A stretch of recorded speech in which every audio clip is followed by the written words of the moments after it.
Acho que este é talvez o momento mais crucial para entender o início da guerra na Bósnia, quando os Estados Unidos reconheceram a independência da Bósnia em abril de 1992.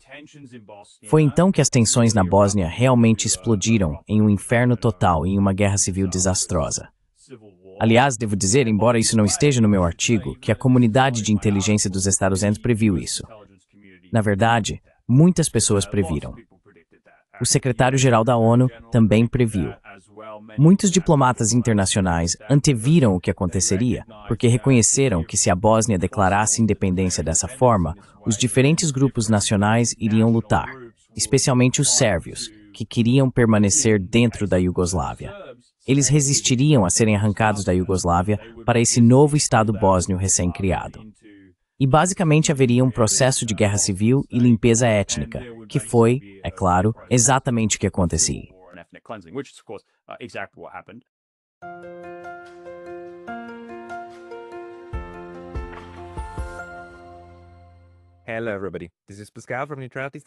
Olá a todos, aqui é Pascal Lotaz, do Neutrality Studies, e hoje estou conversando com o Dr. Harry Blaine, professor assistente de ciência política na Universidade Estadual de Sacramento. Neste canal, temos realizado vários programas sobre as guerras na antiga Iugoslávia, e o Harry escreveu um artigo sobre o assunto intitulado O mito da diplomacia coercitiva, a comunidade de inteligência dos Dazozem e a guerra na Bósnia, no qual ele analisa documentos de inteligência dos Dastis Reis desclassificados sobre as guerras na Iugoslávia. Então é sobre isso que queremos conversar hoje. Bem-vindo, Harry. Obrigado por me receber, Pascal. Obrigado por entrar em contato e por me mostrar este seu artigo, porque é realmente fascinante que você tenha, de certa forma, desenterrado a, digamos, avaliação de inteligência daquele período, especialmente em 1992, 1993 e 1994, em comparação com o que sabemos sobre a retórica pública do governo Clinton. Você poderia talvez nos dar um resumo do que encontrou nesses documentos, que, como me disse antes, já foram desclassificados há bastante tempo?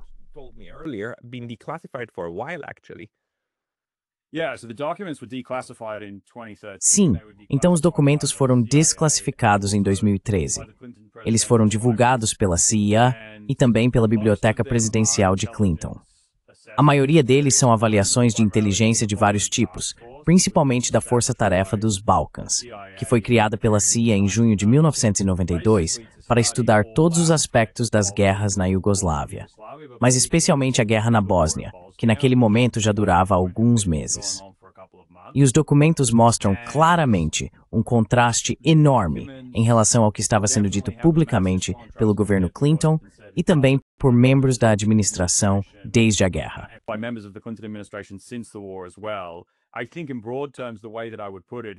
Acho que em termos gerais, eu diria que desde o início da guerra e desde o começo do governo Clinton, a comunidade de inteligência alertava repetidamente que qualquer tentativa de intervenção militar na Bósnia seria desastrosa ou ineficaz e provavelmente prolongaria e agravaria a guerra.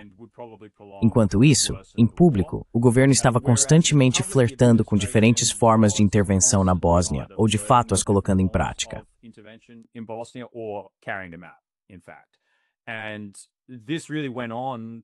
E isso realmente continuou ao longo da guerra até por volta de 1995, quando o governo Clinton finalmente começou a aceitar que a guerra era intratável e desistiu de muitas dessas propostas.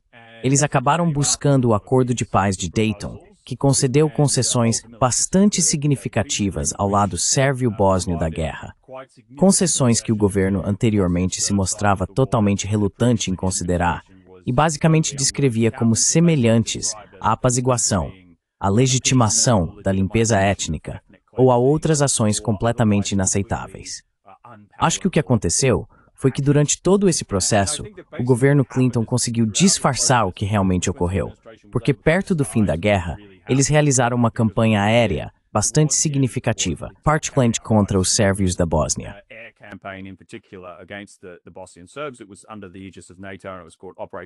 Foi sob a égide da OTAN e a operação se chamava Força Deliberada. O Acordo de Dayton veio logo depois disso. Acho que isso deu a impressão de que os bombardeios basicamente fizeram com que os líderes sérvios da Bósnia, até então intransigentes, viessem à mesa de negociações no Acordo de Paz de Dayton. Mas os documentos de inteligência contam uma história bem diferente. O ponto principal que eles mostram é que a guerra era intratável desde o início, que esse tipo de intervenção era desnecessário ou potencialmente muito perigoso. E de forma crucial, que desde o começo do governo Clinton, pelo menos, os líderes sérvios da Bósnia estavam dispostos a firmar um acordo de paz. Provavelmente em termos não muito diferentes daqueles que acabaram se tornando o núcleo do Acordo de Dayton em novembro de 1995.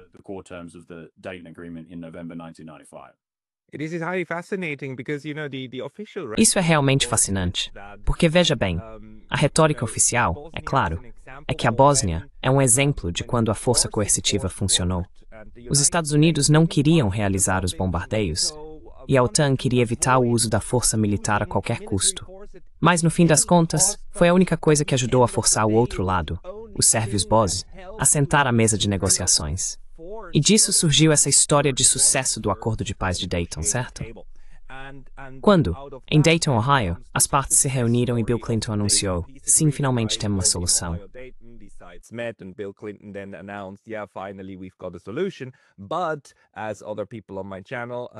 Como outras pessoas no meu canal, especialmente o professor David Gibbs, já destacaram, o Acordo de Dayton não é muito diferente do plano bem anterior de 1992, o plano Van Zoen, ou mesmo de 1991, quando os europeus apresentaram um plano para, digamos, estabilizar a Bósnia-Herzegovina. Você poderia talvez começar falando um pouco sobre a configuração política da Bósnia-Herzegovina na época, o que foi que realmente os fraturou internamente? Quero dizer, nesse processo de dissolução da Iugoslávia, só para recapitular um pouco. E então essa trajetória de Van Zoen até Dayton, isso também é algo que devemos compreender à luz dos documentos que você encontrou.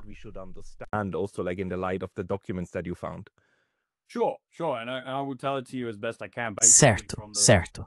E vou te contar da melhor forma que puder, basicamente a partir da perspectiva da comunidade de inteligência dos Estados Unidos.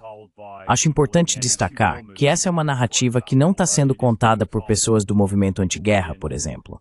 Está sendo contada por pessoas dentro do governo do Gost.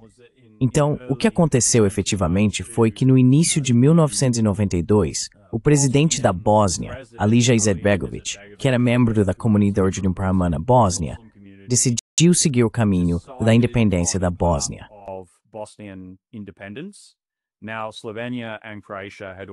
Agora, a Eslovênia e a Croácia já haviam se separado da Iugoslávia nesse momento.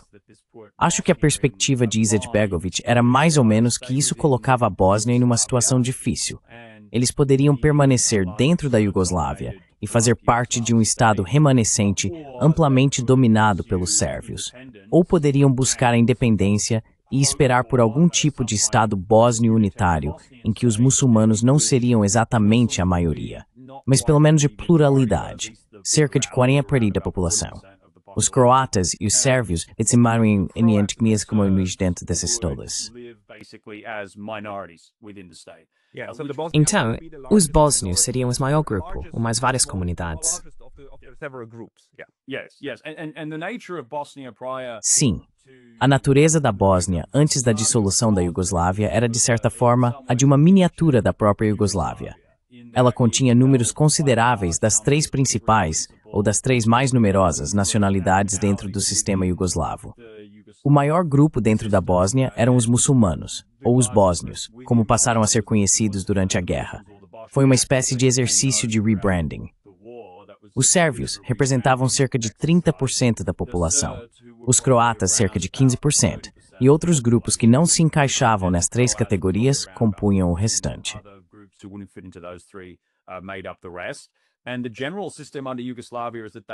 E o sistema geral sob a Iugoslávia era que as três principais nacionalidades dentro da Bósnia sempre operavam com base em um modelo de consenso e em um modelo de igualdade. Mas o medo, especialmente entre os sérvios bósnios, quando a liderança muçulmana bósnia buscou a independência, era de que esse sistema de igualdade fosse substituído por um, em que eles se tornariam uma minoria dentro de um Estado muçulmano. A forma como a liderança muçulmana bósnia conseguiu impulsionar a independência em 1992 foi, primeiro, fazendo uma aliança com os líderes croatas contra os sérvios e, segundo, obtendo o apoio dos Estados Unidos.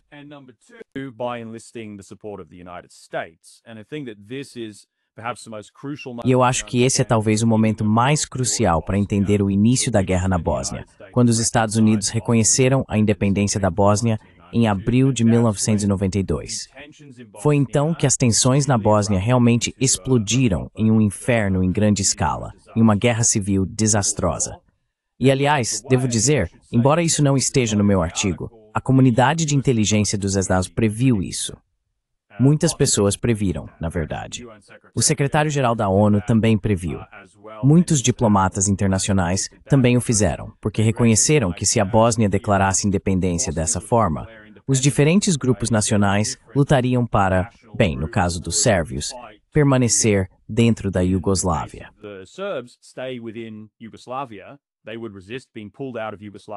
Eles resistiriam a serem retirados da Iugoslávia para esse novo Estado bósnio recém-criado. E basicamente haveria um processo de guerra civil e limpeza étnica, que foi, é claro, exatamente o que aconteceu. Houve esforços na época, liderados diplomaticamente por diplomatas europeus, para tentar impedir que a guerra estourasse, basicamente por meio de algo semelhante a um plano de partição entre as três nacionalidades da Bósnia. Mas isso foi, ao que me parece, minado justamente pelo fato de que os Estados Unidos apoiaram a independência da Bósnia sob a liderança dos muçulmanos bósnios. E assim, a guerra começou. Esse período inicial foi de abril de 1992 até o início de 1993, quando o plano Vance-Owen foi desenvolvido.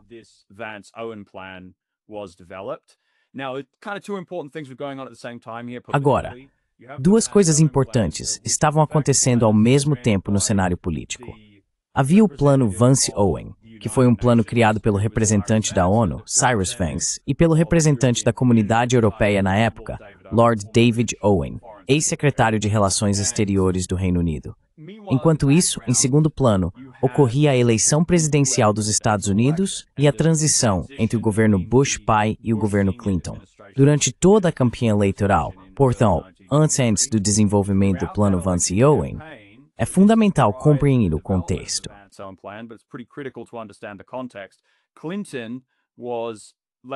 Clinton estava, para colocar de forma simples, posicionando-se à direita de Bush em relação à Bósnia, dizendo que Bush e o governo Bush precisavam considerar medidas muito mais robustas contra os agressores sérvios da Bósnia, como eram rotulados pelo governo dos Estados Unidos na época. Poderíamos falar mais sobre quais eram essas medidas, mas algumas das principais eram, por exemplo, armar mais fortemente o governo bósnio, suspendendo um embargo de armas da ONU e também, potencialmente, realizar ataques aéreos. Foi nesse contexto que o plano Vance-Owen estava sendo apresentado.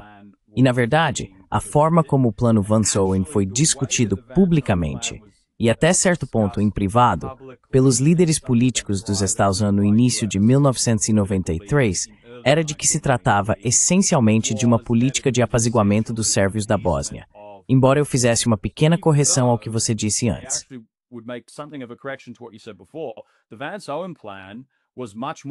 O plano Vance-Owen era muito mais favorável à visão dos muçulmanos bósnios do que o acordo de Dayton acabou sendo, porque o que ele não fazia era criar uma república sérvia autônoma dentro da Bósnia. Agora, isso foi exatamente o que o acordo de Dayton fez. O plano Vance-Owen, em vez disso, propunha uma cantonização da Bósnia em diferentes distritos de acordo com a composição étnica das regiões dentro do país. Era um plano muito complicado. E eu acho que, em resumo, o governo dos Estados Unidos se opunha a ele tanto publicamente quanto em particular, ou tentava ajustá-lo de uma forma que o tornasse mais favorável ao lado dos muçulmanos bósnios.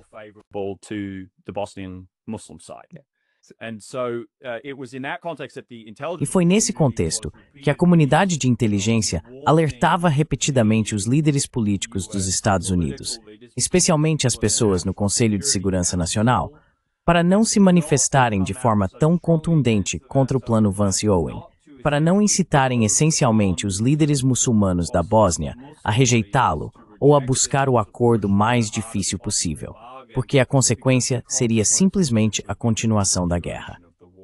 Em outras palavras, a opção menos ruim disponível, como a comunidade de inteligência afirmava de forma muito clara na época, era aceitar esse plano.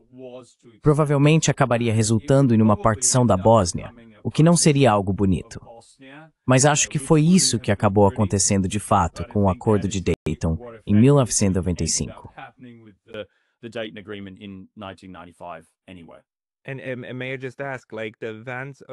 E posso perguntar, o plano Vance-Owen ainda incluía, é claro, a Bósnia-Herzegovina como um estado independente fora da Iugoslávia, mas essencialmente um sistema altamente federalizado com diferentes cantões muito fortes. Você poderia chamá-los assim, semelhante ao modelo suíço, suponho, em que os cantões são basicamente mini-estados, da mesma forma que os Estados Unidos têm grandes estados, mas em uma versão muito menor, com autoridade local muito forte, incluindo policiamento e assim por diante. Isso não estaria no nível federal. E naquele momento, no final de 1992 ou início de 93, a guerra na Bósnia ainda era travada principalmente com armas leves, certo? Não havia grandes campanhas de bombardeio, ou havia? Quero dizer, qual era a natureza dos combates naquela época?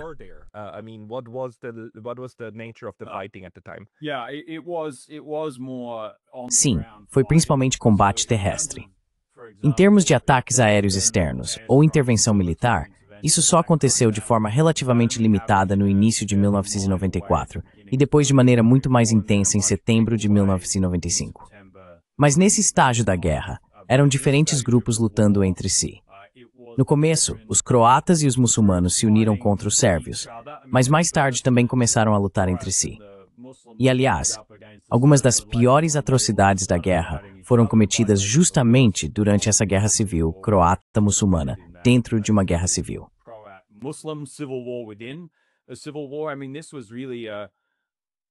Quer dizer, esse foi realmente um nível de brutalidade muito chocante. Para nós, eu acho, mas com certeza também para todos na época. Provavelmente é justo dizer que nesse ponto da guerra, os sérvios bósnios estavam em vantagem. E parte do motivo disso era que eles também tinham armamentos do Exército Nacional Iugoslavo, que havia se retirado da Bósnia, mas cujos muitos membros também eram sérvios bósnios.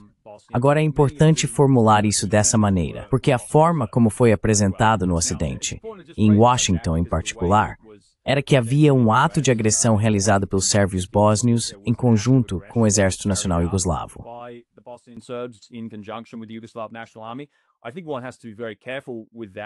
Acho que é preciso ter muito cuidado com essa forma de enquadrar a questão, porque os sérvios da Bósnia também eram bósnios. Eles viviam na Bósnia, já moravam lá havia centenas de anos. E só pelo fato de terem servido no Exército Nacional Iugoslavo, isso não os tornava invasores internacionais. Mas, como os Estados Unidos reconheceram a Bósnia como um Estado independente em abril de 1992, esse passou a ser o enquadramento. O valente governo bósnio, autodeclarado e depois reconhecido pelos Estados Unidos. Obviamente não reconhecido pelos sérvios da Bósnia, nem pelo que restava da Iugoslávia, lutando contra uma agressão estrangeira. Então foi nesse enquadramento que o conflito passou a ser descrito.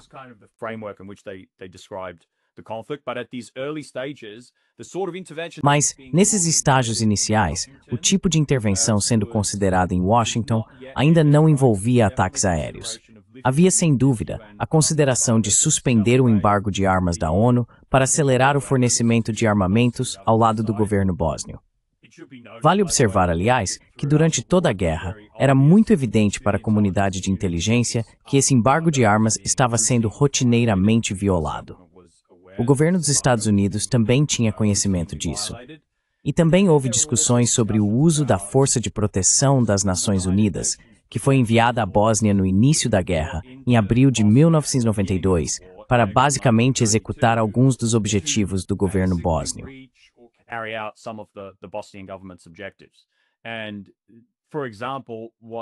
E, por exemplo, o que o governo Clinton buscou, e o que a ONU acabou adotando na primavera de 1993, foi o conceito de zonas seguras. A ideia era que certas áreas dentro da Bósnia ficariam sob proteção da ONU, supostamente para permitir a entrada de ajuda humanitária. Mas, como a força-tarefa dos Balcãs da CIA alertou desde o início, o problema de criar essas áreas seguras era que as forças muçulmanas bósnias, ou o próprio governo bósnio, as usariam como bases para lançar ataques contra as forças sérvias da Bósnia. As forças sérvias da Bósnia então reagiriam, e a ONU ficaria presa no meio.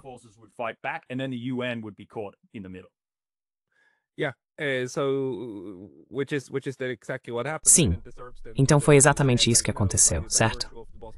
Os sérvios então disseram, não. Pelo fato de os bósnios estarem iniciando ataques a partir dali, eles agora perdem seu status e nós vamos contra-atacar. E aí havia civis que estavam lá sendo pegos no fogo cruzado. Além disso, como descobrimos depois, também havia esses, monstros militares que começaram a massacrar civis. E Srebrenica se tornou esse caso emblemático dessa violência, certo? Quando o exército sérvio começou a matar civis bósnios, homens acima de 16 anos, simplesmente porque queriam eliminá-los. Essa mentalidade genocida se instalou. Mas tudo isso se desenvolveu ao longo do tempo, conforme a situação evoluía. E o que você está mostrando é que a comunidade de inteligência dos Estados, na verdade, tinha uma compreensão muito boa da realidade no terreno desde o início, certo?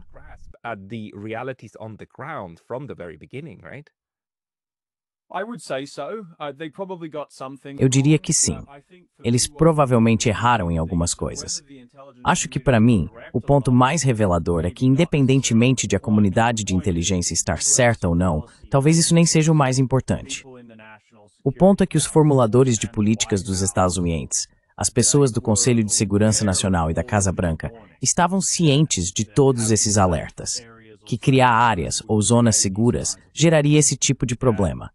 Que realizar ataques aéreos mais tarde na guerra causaria todo tipo de terríveis problemas humanitários e políticos.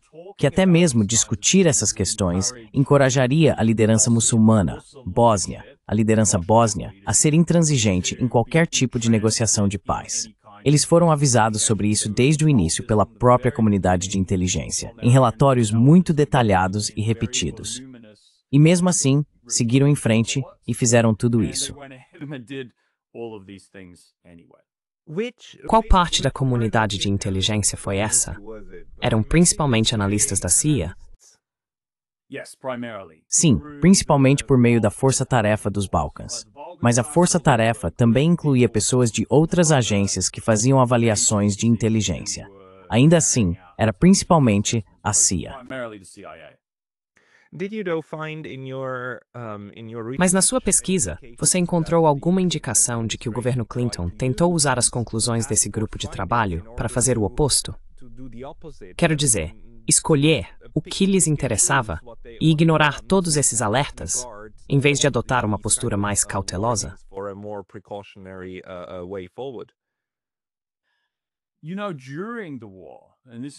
Sabe, durante a guerra, e esse é um ponto importante a se destacar sobre os documentos.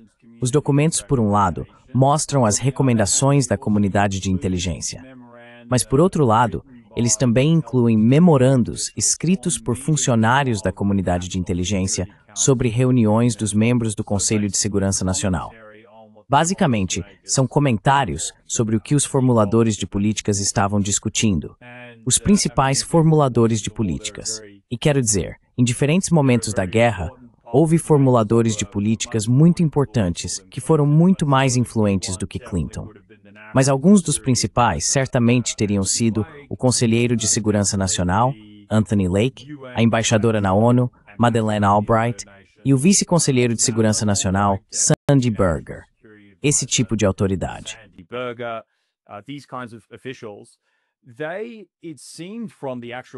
Pelo que pareceu, a partir da análise em tempo real desses documentos, eles praticamente não lhes deram atenção alguma. Não acho que tenha sido necessariamente o caso de escolherem e selecionarem partes deles. Acredito que isso aconteceu mais tarde, depois da guerra.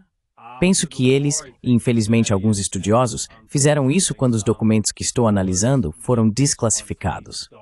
E, na verdade, alguns estudiosos que tiveram acesso aos documentos antes de sua desclassificação para o público em geral, também os usaram, na minha opinião, de forma manipuladora. Posso falar mais sobre isso em um momento, se quiser. Mas o que me chamou a atenção, ao examinar os documentos, foi que realmente não havia praticamente nenhuma conexão entre os formuladores de políticas e a comunidade de inteligência. Eles estavam seguindo direções totalmente diferentes.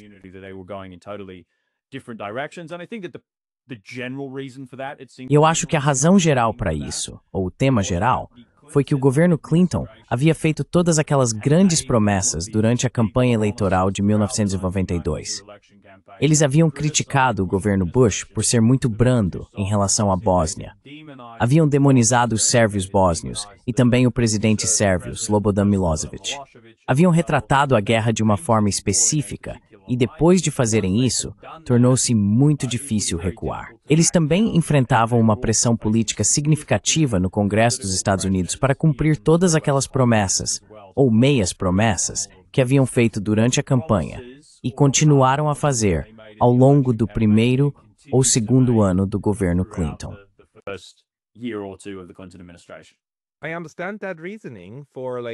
Eu entendo esse raciocínio, basicamente se encurralar. No entanto, eles precisavam fazer exatamente isso, certo? Em 1995, é basicamente a reversão de todas aquelas políticas e também uma, como podemos chamar, uma reversão de imagem, certo? Vamos mudar o foco e vender a ideia de que conseguimos trazer a paz por meio, você sabe, da tentativa fracassada de usar a força. Você pode falar um pouco sobre essa mudança? Talvez menos pelo lado da inteligência e mais sobre 95? Como aconteceu essa reformulação? Porque até hoje, as pessoas continuam mencionando Dayton, Ohio, como aquele momento de sucesso da diplomacia de paz e após o uso infeliz da força.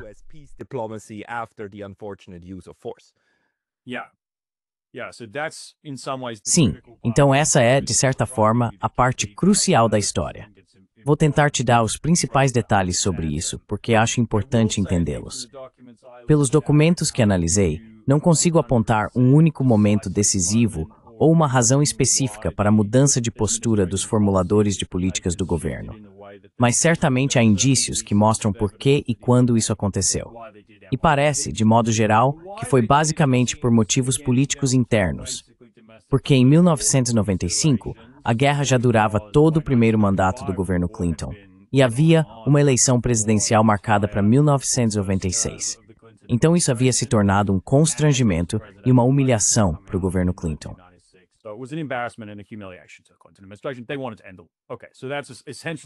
Eles queriam acabar com a guerra. Certo. Então essa é basicamente, eu acho, a história simples. Isso também fica claro em vários dos documentos que examinei, mas não seria preciso ser um gênio, nem um grande cientista de foguetes para juntar essa história. É uma narrativa bastante lógica e de bom senso. Agora, em relação ao momento em que realmente pressionaram pelo acordo de paz em Dayton, a queda de Srebrenica para as forças sérvias da Bósnia, em julho de 1995, foi provavelmente um momento crítico, mas não acho que tenha sido crítico da forma como costuma ser apresentado no que poderíamos chamar de narrativa convencional ou dominante sobre o caminho até Dayton.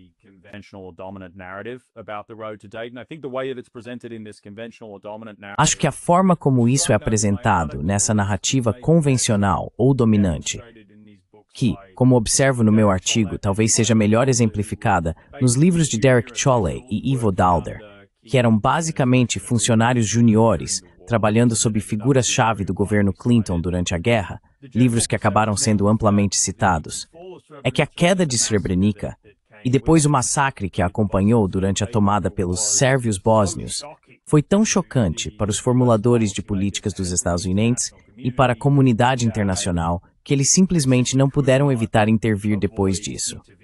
Foi visto como algo tão abominável que a intervenção se tornou necessária. E a partir desse ponto foi possível mobilizar a OTAN e a ONU para apoiar uma forma mais agressiva de ação militar.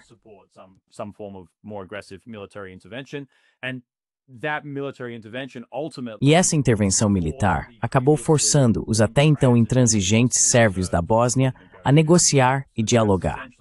Então, essencialmente, essa foi a narrativa que eles apresentaram. Aqui está o que realmente aconteceu.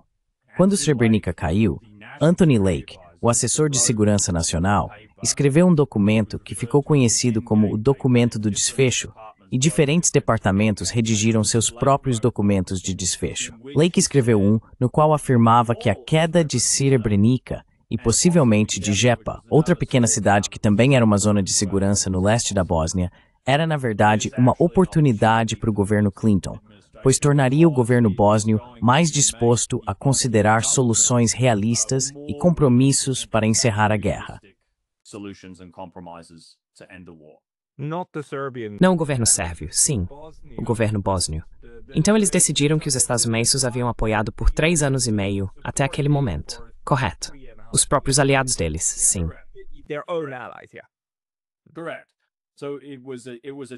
Correto. Então foi um golpe terrível para o governo bósnio e para as forças muçulmanas da Bósnia, e também foi uma atrocidade. Acho que não há dúvida quanto a isso. Sim. Mas o aspecto diplomático disso foi que, na verdade, isso proporcionou uma oportunidade para pôr fim à guerra, porque Srebrenica era uma questão muito, muito delicada para o governo dos Estados Unidos. Também era uma questão muito delicada para qualquer pessoa que quisesse alcançar um acordo de paz, porque era um enclave dentro de um território controlado pelos sérvios.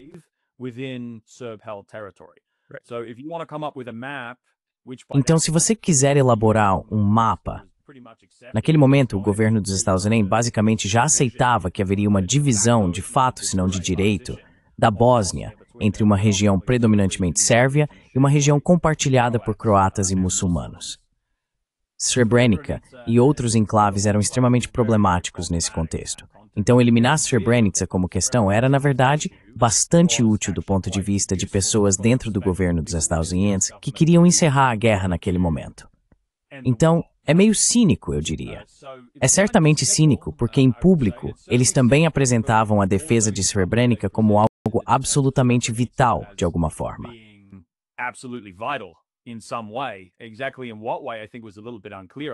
Exatamente de que maneira, eu acho que isso ficou um pouco confuso. Quero dizer, talvez para deter a agressão sérvia, parar a limpeza étnica, da forma como quisessem apresentar.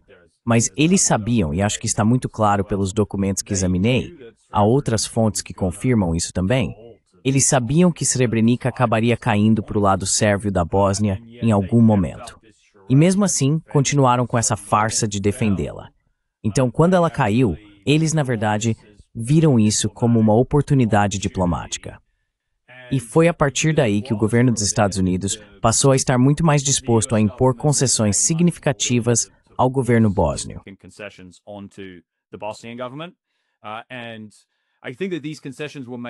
E eu acho que essas concessões foram facilitadas por o governo dos Estados Unidos, embora não necessariamente para o governo bósnio, pela intensa campanha aérea contra as forças sérvias da Bósnia mais tarde naquele ano, ou logo após a queda de Srebrenica. Isso permitiu que o governo dos Estados Unidos basicamente evitasse o constrangimento de reconhecer a realidade de que eles haviam essencialmente aceitado a derrota, de que haviam reconhecido que fizeram promessas ao governo bósnio que não poderiam cumprir.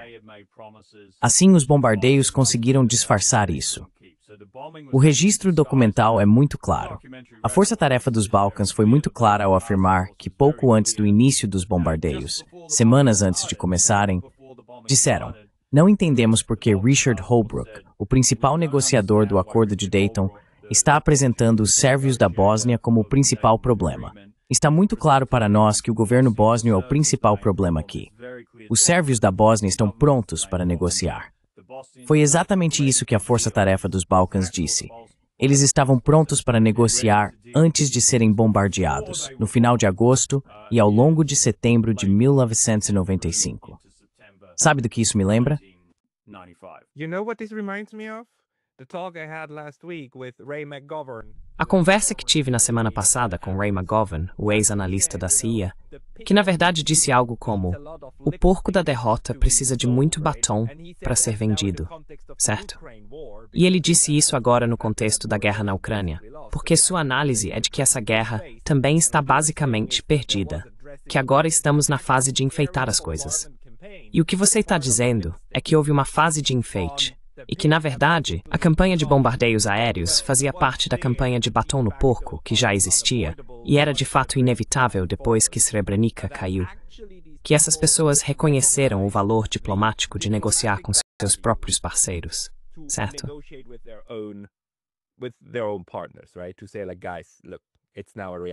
Dizer algo como, pessoal, vejam, agora isso é uma realidade. Então é melhor aceitarem, porque agora é do nosso interesse fazer isso. Porque agora, 3 anos depois, nosso interesse não é mais apoiar vocês, como diziam, o que for preciso, certo? O que for preciso, pelo tempo que for preciso, certo? Essa era a narrativa no começo. E no fim é como se dissessem, bem, agora talvez não precise mais de tanto assim.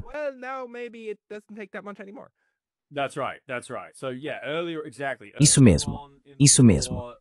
Então sim, mais cedo, exatamente no início da guerra, toda a retórica pública era de que Srebrenica não podia cair, as áreas seguras não podiam cair. De alguma forma, o destino da civilização dependia dessas pequenas cidades no leste da Bósnia. Nos bastidores, eles reconheceram, certamente a comunidade de inteligência reconheceu, mas eu acho que em algum nível, os formuladores de políticas também reconheceram que em algum momento teriam que abrir mão de tudo isso. E sim, acho que a campanha de bombardeios é uma boa forma de colocar o batom no porco. Vale talvez dizer brevemente do que o porco consistia naquela época.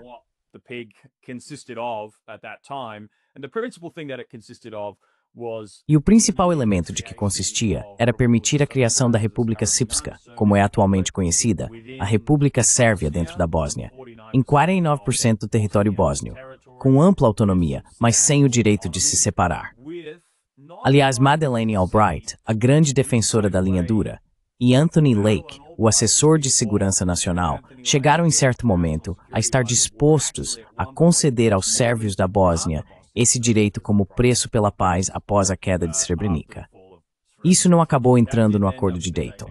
Mas o que acabou entrando no Acordo de Dayton foi que a República Srpska teria o direito a uma associação especial, ou relações paralelas especiais, com a Sérvia, o que restava da Iugoslávia, que na época era Sérvia e Montenegro. Então essa foi uma grande concessão. Mas, aqui acredito que essa não era necessariamente a unificada do governo bósnio. Tem muitas divisões, das quais os americanos reclamavam bastante em Dayton.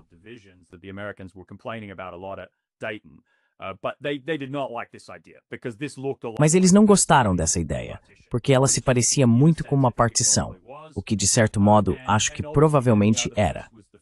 E obviamente, o outro ponto era que eles teriam de perder esses enclaves pelos quais vinham lutando para manter. Portanto, tanto na questão territorial quanto na questão constitucional, havia alguns remédios muito amargos para o governo bósnio engolir. E os relatos das próprias negociações de Dayton, alguns deles reconhecidos até por pessoas que, de outro modo, celebram o que os funcionários do governo Clinton fizeram no caminho até Dayton, admitem que houve muita pressão sobre os representantes do governo bósnio por parte de Richard Holbrooke e também de Anthony Lake, quando ele fez sua aparição decisiva em Dayton, perto do fim das conversas, para forçar um avanço.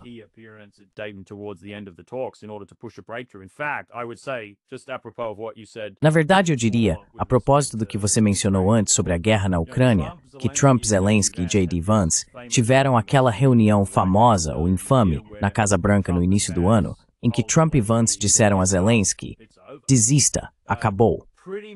Praticamente a mesma conversa, quase palavra por palavra, e você pode ler isso no final do meu artigo, ocorreu entre Richard Holbrooke, Alija Izetbegovic e também Haris Silajdzic, que era o primeiro-ministro da Bósnia na época. Haris Silajdzic gritou de volta para Holbrooke, não é assim que se trata um funcionário do governo bósnio.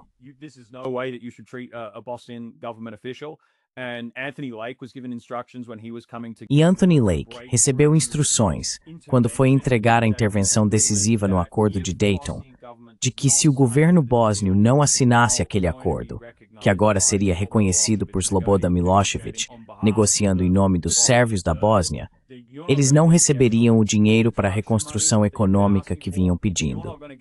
Não receberiam o programa de treinamento e equipagem para o exército que lhes havia sido prometido.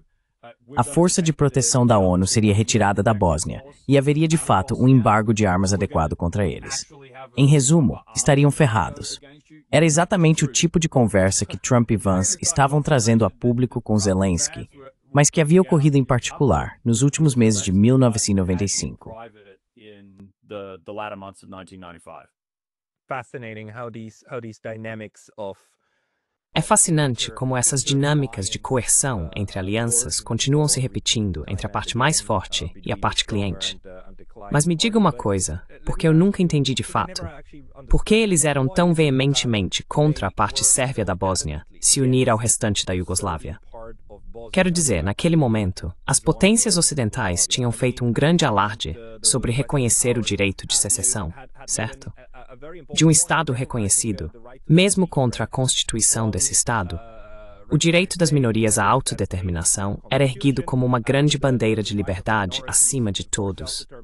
O que, é claro, entra em contradição com a situação atual da Ucrânia, onde a ordem constitucional precisa ser mantida a qualquer custo e não se pode aceitar um referendo separatista legal, e assim por diante.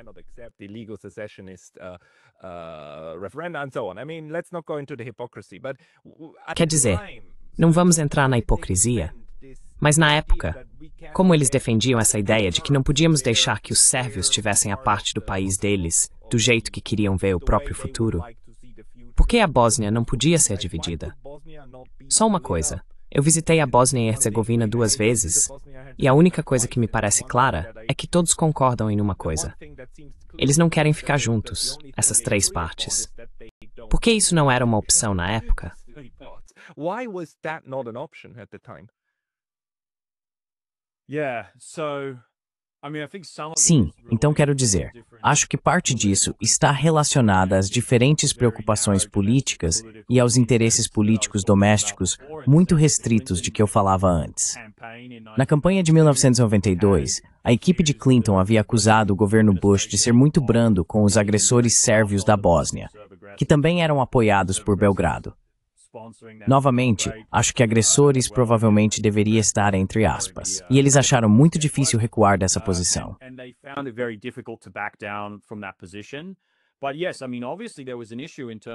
Mas sim, quero dizer, obviamente, havia uma questão em termos de legalidade e constitucionalidade disso. Quero dizer, o que a Comissão Badinter fez, que era, em tese, uma comissão de arbitragem estabelecida pelos negociadores europeus, quando a Iugoslávia começava a desmoronar, bem no início desse processo, na verdade parou antes de falar sobre um direito à secessão, o que é muito interessante. E, aliás, a mesma coisa aconteceu em 2008, quando os países ocidentais reconheceram a secessão de Kosovo da Sérvia. Eles não disseram que isso se baseava na autodeterminação nacional. É muito importante que eles não tenham feito essa declaração, de autodeterminação étnica ou linguística.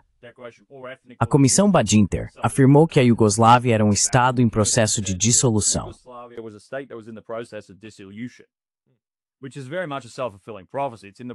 O que é de fato uma profecia autorrealizável.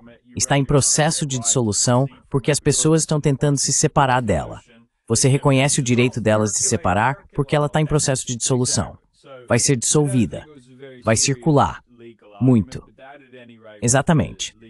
Então, não acho que fosse um argumento jurídico muito sério, mas, de qualquer forma, esse foi o argumento jurídico apresentado na época.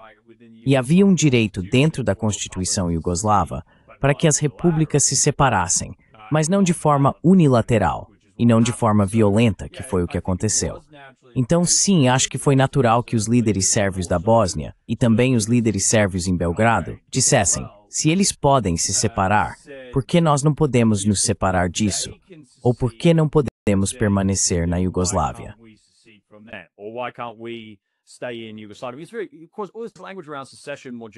Claro, toda essa linguagem em torno da secessão, de modo geral, é muito politizada. Quero dizer, você tem razão. Não devemos nos aprofundar demais nesse assunto, porque há muita hipocrisia aí. Mas os sérvios da Bósnia, que criaram essa República Sérvia da Bósnia, no início da guerra na Bósnia, foram descritos pela imprensa ocidental e também, francamente, em todos os documentos que examinei, como secessionistas. E esse termo, acho, carrega muita carga. Mas por que eles não foram chamados de legalistas? Eles poderiam, acredito, ter sido plausivelmente chamados de legalistas, porque sua posição original era a de que queriam permanecer dentro da Iugoslávia. Então, na verdade, eles eram legalistas. e os muçulmanos bósnios estavam tentando se separar, junto com os croatas. A liderança dessas comunidades estava tentando fazer isso. Então, por que eles não foram chamados de secessionistas?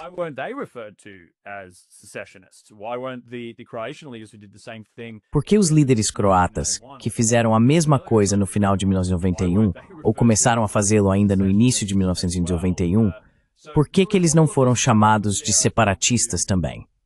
Então havia toda essa coisa que, acho eu, servia em certa medida apenas para disfarçar a situação política básica. E vou acrescentar mais uma coisa. Quero dizer, Madeleine Albright era uma pessoa bastante influente dentro do governo Clinton, e ela tinha, acho, um tipo diferente de abordagem em relação a tudo isso.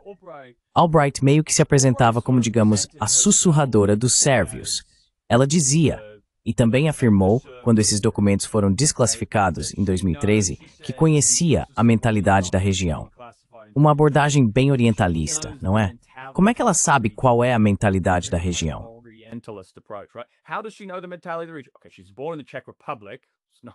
Certo, ela nasceu na República Tcheca. Não é exatamente território eslavo do sul. Ah, entendi. Mas ela estava em Belgrado quando o pai era embaixador na Iugoslávia, de 1945 a 1948. Acho que ela tinha entre 8 e 11 anos, então talvez tenha sido nessa época que desenvolveu sua compreensão da mentalidade dos sérvios. Mas ela sempre, dentro da administração, pública e privadamente, defendia a ideia de que, no limite, ou talvez nem tanto, fazia argumentos que eu considero muito preconceituosos, basicamente dizendo que os sérvios eram selvagens eslavos. E essa provavelmente foi uma ideia que se enraizou em muitas pessoas dentro da administração, ou pelo menos serviu como um poderoso recurso retórico para justificar a recusa em conceder aos sérvios o direito à autodeterminação que havia sido concedido com tanto entusiasmo aos muçulmanos bósnios.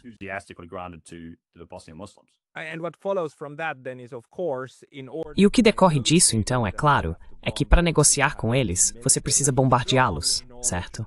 É preciso ser militarmente forte para fazê-los voltar à razão. E não vamos esquecer, ela é do tipo 1 milhão de iraquianos mortos. Valeu a pena? A Madeleine Albright, certo? É como se algumas dessas pessoas não tivessem nenhum respeito pela vida humana, especialmente pela vida daqueles que se opõem a elas. Mas o marketing é muito bem sucedido. Dizer coisas como, eu conheço essas pessoas. Assim como ouvimos hoje de muita gente que afirma saber exatamente como os russos pensam. Os russos só entendem a força. Portanto, se formos fracos, estaremos entregando tudo. E o caminho a seguir é o caminho de, bem, bombas e armas como o caminho para a paz. Ou como foi que ele disse, o Stoltenberg. As armas são o caminho para a paz. Esse tipo de mentalidade, não é? É.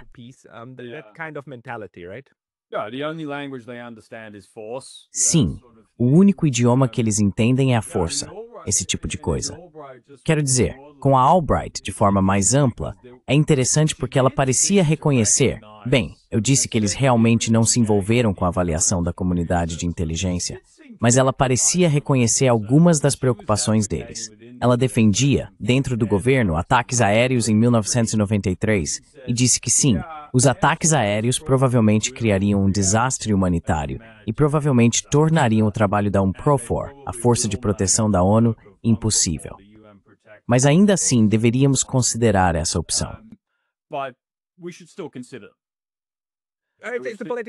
É uma ferramenta política, certo? Quero dizer, criar uma catástrofe humanitária pode ser muito ruim para o outro lado, então devemos considerar isso. Quero dizer, essa é a mentalidade psicopata. E acho, ela foi muito sincera sobre isso. Quer dizer, ela não é. Embora valha a pena lembrar, desculpe interromper isso, mas realmente vale a pena lembrar, só para enfatizar o que eu disse antes, algo que, pelo que eu saiba, não tinha sido divulgado até eu colocar neste artigo. Então, se você quiser um pequeno detalhe útil para leitores, espectadores, ouvintes ou o que for, é o fato de que Albright escreveu seu próprio artigo de desfecho após a queda de Srebrenica, falando sobre como a guerra deveria chegar ao fim. E claro, ela incluiu suas ideias de sempre sobre a necessidade de bombardear os sérvios da Bósnia até que recuperassem o juízo, e assim por diante.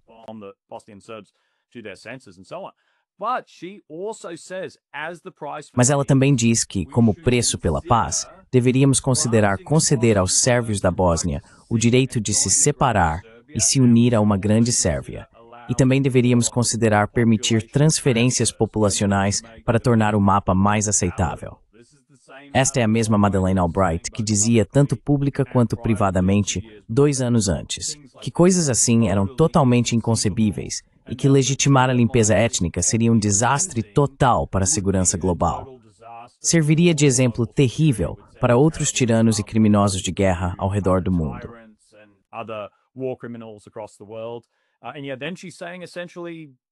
E ainda assim, ela está dizendo essencialmente que se esse é o preço da paz, temos que ratificá-lo.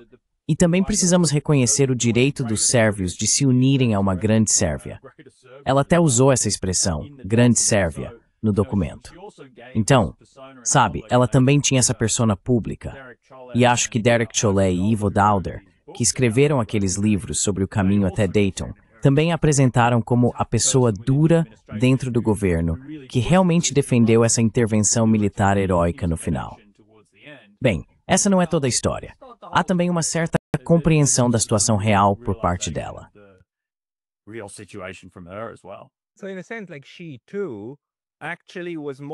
Então, de certo modo, ela também estava mais preocupada com a eleição de 96, provavelmente.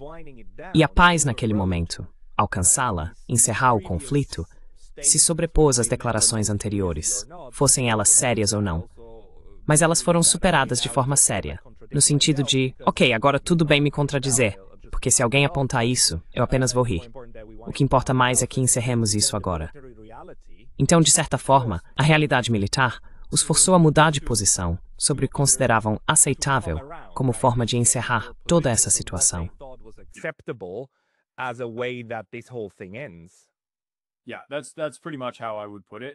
Sim, é basicamente assim que eu colocaria. Que eles reconheceram tardiamente a realidade que a comunidade de inteligência dos Estados Unidos já havia reconhecido desde o início da guerra. E, obviamente, a pergunta lógica que decorre disso, e que vai além da nossa discussão mais acadêmica sobre o que está nos documentos ou algo do tipo, é: por que eles não reconheceram isso antes? Por que os formuladores de políticas não reconheceram isso antes? E quais foram os custos de não terem reconhecido antes? Acho que esse é o ponto principal.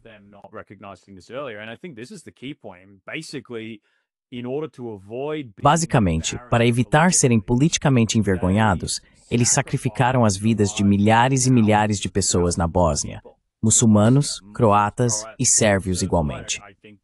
Acho que, no geral, as maiores vítimas foram os muçulmanos bósnios, mas todas as comunidades sofreram de maneiras diferentes como resultado da guerra. E, de certo modo, parece que sofreram para que os funcionários do governo Clinton não perdessem credibilidade ou prestígio, ou não fossem envergonhados por recuar de sua retórica pública muito elevada sobre autodefesa. Sim, acho que Madeleine Albright disse perfeitamente. Valeu a pena. Nós consideramos que valeu a pena. Para nós, ter essa guerra, lutar nela, ver como ela se desenrola e poder nos vender foi algo que valeu a pena. Por mais horrível que seja. Sim, obviamente, foi um momento desastroso quando ela disse aquilo sobre aquelas sanções horríveis contra o Iraque, que tiveram efeitos praticamente genocidas sobre a população civil iraquiana. Mas acho que ela basicamente disse a mesma coisa no contexto da Bósnia também. Não, porque o erro que muitas vezes cometemos ao descrever esses momentos como desastrosos, a política desastrosa da Bósnia ou a política desastrosa do Vietnã, é que estamos pensando de uma perspectiva humanitária.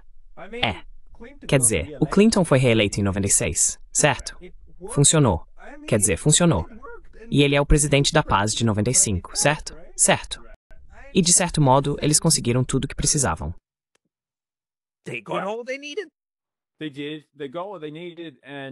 Eles conseguiram, obtiveram o que precisavam, e a narrativa meio que persistiu. Foi exatamente por isso que eu quis escrever esse artigo em primeiro lugar. Sabe, havia o Derek Chollet, que trabalhava informalmente como redator de discursos para Richard Holbrooke, e o Ivo Daalder, que atuava no Conselho de Segurança Nacional para Anthony Lake.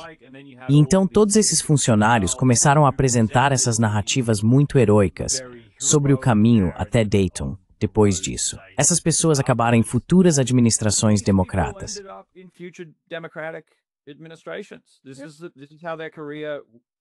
Foi assim que as carreiras deles foram construídas.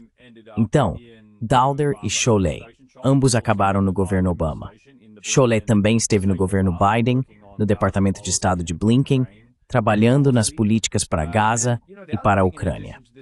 E sabe outra coisa, além disso, que sempre achei fascinante e bastante intrigante, é que também existe talvez um elemento na esquerda que aceitou parte dessa narrativa.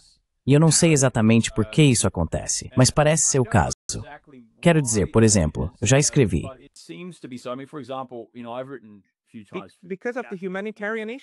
Por causa da questão humanitária, porque Srebrenica foi algo tão horrível.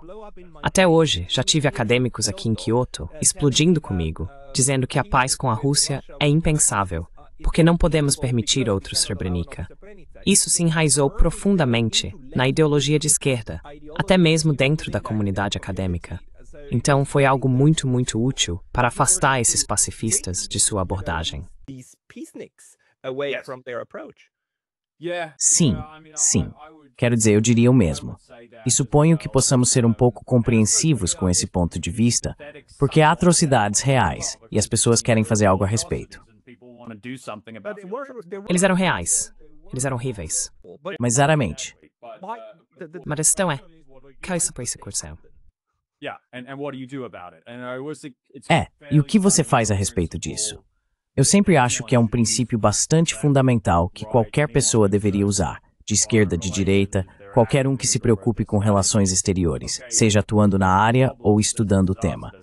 Certo, há um problema, um desastre, uma catástrofe, uma guerra. O que podemos fazer para melhorar? O que poderíamos fazer que talvez piore a situação? E acho que é nesse ponto que, em muitos desses contextos, as pessoas ficam sobrecarregadas pelas imagens de atrocidades, que muitas vezes são muito significativas e profundas, e como resultado, não refletem sobre a questão. A política que está sendo realmente adotada é útil ou só vai piorar a situação?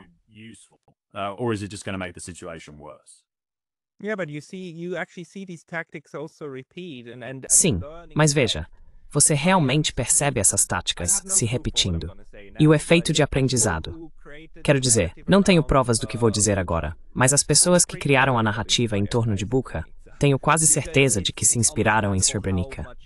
Porque é compreensível o quanto é possível despertar sentimentos no Ocidente, com esse tipo de imagem de atrocidade e coisas do tipo. Mas ok, não tenho provas disso. É pura especulação. Quando voltamos ao que vemos agora, sua pesquisa e a pesquisa de outras pessoas mostram como Dayton, na verdade, foi uma reversão da política anterior de 1992 e como representou uma mudança da posição dos Estados Unidos em direção ao que poderia ter sido alcançado 3 anos antes com o plano Vance-Owen. E como isso também foi rebatizado com sucesso como um triunfo, não apenas da paz, mas da paz através da força, como Donald Trump diria hoje. Você quer que sobre isso? Ou já cobrimos junto? Do you want to say something more about this, or did we cover it? Acho que isso já está bem coberto. Bombardear e intimidar pessoas até a mesa de negociações é uma boa história de Hollywood, de certo modo. E certamente é uma boa história para as pessoas dentro do governo Clinton que querem pintar esse histórico de fracasso absoluto como um de sucesso.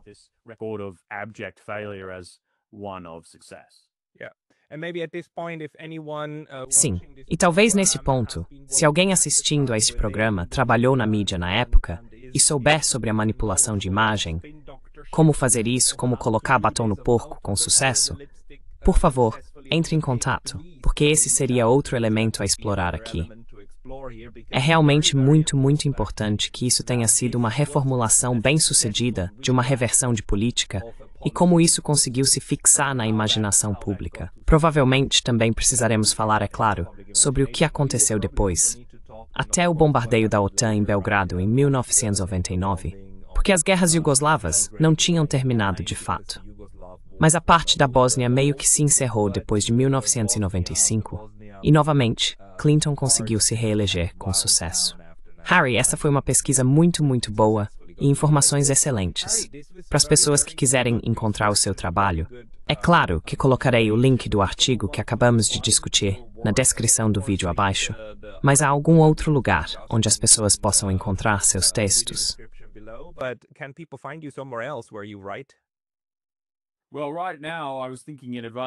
Bem, neste momento, eu estava pensando antes da nossa entrevista.